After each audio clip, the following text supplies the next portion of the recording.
Hello, ఏంటి? సరే, నేను ఇప్పుడే బయలుదేరుతున్నాను.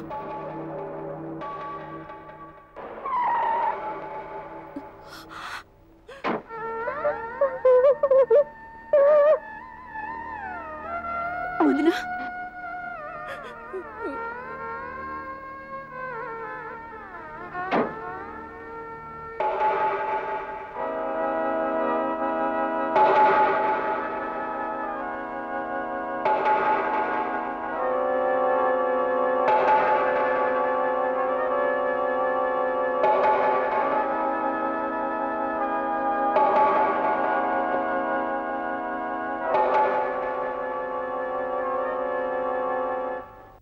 పోస్ట్మార్టం అయిపోయిందా సార్? అయిపోయింది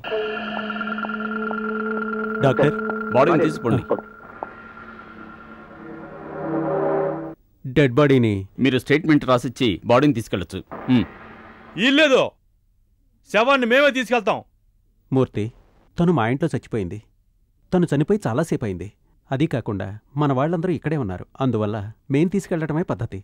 నా సెల్లుల శవాన్ని నాకు అప్పగించండి సార్, మేము తీసుకెళ్ళటమే పద్ధతే. అర్థం లేకుండా మాట్లాడకు. బాడీ డీకంపోజ్ అయింది. ఇప్పుడు మీ ఊరికి తీసుకెళ్ళి చాలా కష్టం బాబు. కాల్చడంలో కష్టమే ఉండదు, మొయ్యటంలోనే కష్టం అంతా. సార్, ఏంటయ్యా మీ గొడవ? బాడీని ఎవరు తీసుకెళ్తారో ముందు తెలుసుకోండి. మిస్టర్ దేవరాజ్, పుట్టింటి వాళ్ళకే బాడీని ఇవ్వాలని నాకు అనిపిస్తోంది. అది చెప్పడానికి నువ్వెవరాయా? ఎందుకు చెప్పకూడదయ్యా? ఇక్కడెందుకు గొడవ? బాడీని తీసుకెళ్ళమని వెళ్ళి చెప్పు. అన్నయ్య, వాళ్ళనే తీసుకుపోని. బాలు, ఏమిట్రా నువ్వనేది? నోనో, అది కరెక్ట్ కాదు. నీకు తెలీదు. తెలిసే చెప్తున్నాడయ్యా. కట్టుకున్న మొగుడే ఒప్పుకుంటే నువ్వేంటయ్యా మధ్యలో? ఊరుకో. మూర్తి, ఇందులో సంతకం పెట్టి జరగాల్సింది చూడు. మీరందరూ వెళ్ళండి అయ్యా. దేవరాజ్, కమ్. ఇప్పుడు అనవసరంగా గొడవ ఎందుకు? తీసుకుపోని. వదినా, అసలు ఆ రోజు ఏం జరిగింది? లక్ష్మీదని ఎందుకు ఆత్మహత్య చేసుకుంది? నాకు తెలియదమ్మా. ఉత్సవాలని ఊరికి వెళ్ళాను. అక్కడికొచ్చి నాకు చెప్పిన తర్వాతనే విషయం తెలిసింది. అవును హేమా, నేను ఊళ్ళోనే ఉన్నాను. విషయం విన్న వెంటనే ఎక్కడివక్కడే వదిలేసి పరిగెత్తుకుంటూ వచ్చేశాను. శుభకార్యాలకు వెళ్ళకపోయినా చావులకు వెళ్ళాలి కదా.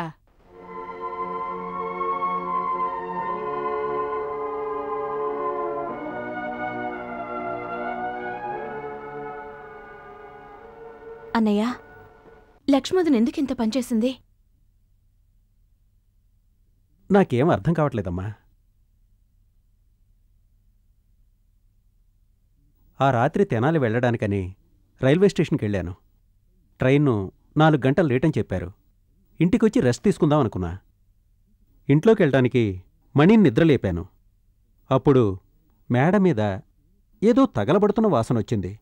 అదేమిటో తెలుసుకుందామని మణిని తోడు తీసుకుని మేడపైకెళ్ళాను. అక్కడ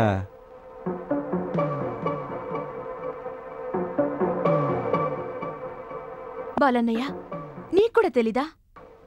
అన్నయ్యకి తెలిసినంత కూడా నాకు తెలీదమ్మా. ఫ్రెండ్ పెళ్లికి ఊరికి వెళ్ళాను.